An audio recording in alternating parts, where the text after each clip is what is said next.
pour représenter la jeunesse du Tanganyika dans une formation organisée par OIM, c'est-à-dire dans le renforcement de capacités dans le domaine minier. Voilà le grand objectif que Grace Mutamba, vice-président en charge de l'administration, est parti à faire à Kinshasa. Et déjà, à Saint-Detour, c'est un progrès significatif pour le Conseil provincial de la jeunesse du Tanganyika, mais également pour tous les jeunes qui sortent à petit feu dans le gouffre dans lequel celle-ci elle était emportée.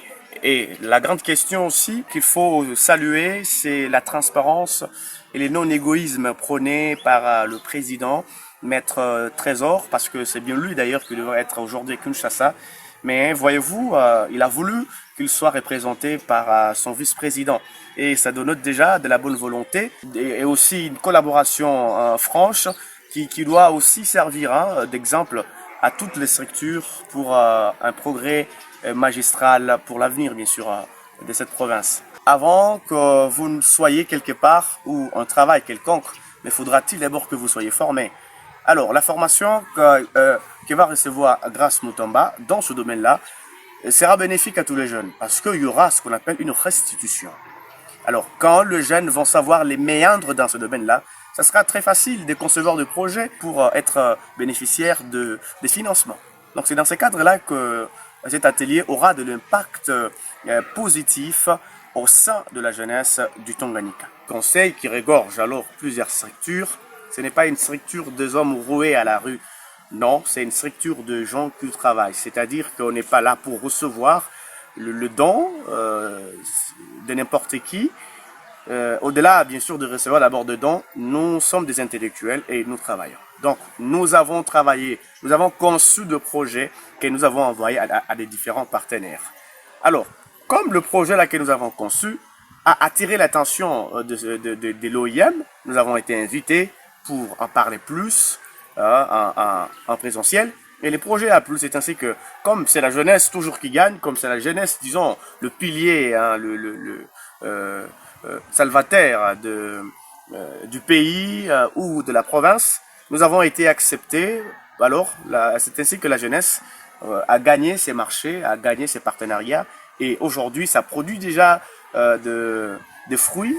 Le président qui est envoyé à Kinshasa pour la formation, et il va revenir avec des compétences qu'il va partager avec les autres dans la rédaction de projets, dans la rédaction des projets qu'on peut soumettre aux ONG pour avoir des financements. Ce que nous prenons ici, c'est l'autofinancement.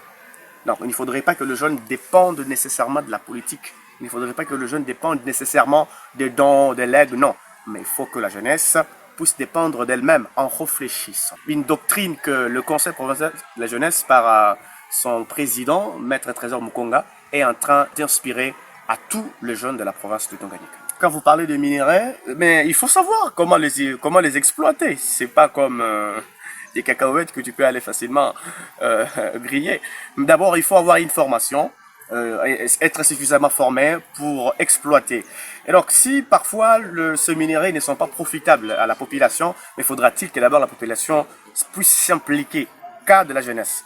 Nous sommes amplement et nous nous impliquons foncièrement dans ce domaine-là pour obtenir alors gain de cause et aussi effacer ces discours-là. On dit souvent que les minerais ne sont pas profitables, mais c'est parce qu'on ne sait pas comment faire. Alors, cette formation qui sera restituée aux jeunes va donc leur permettre, dans la confection de projets, c'est pourquoi je le disais, ça marque la fin du régime de Diallo.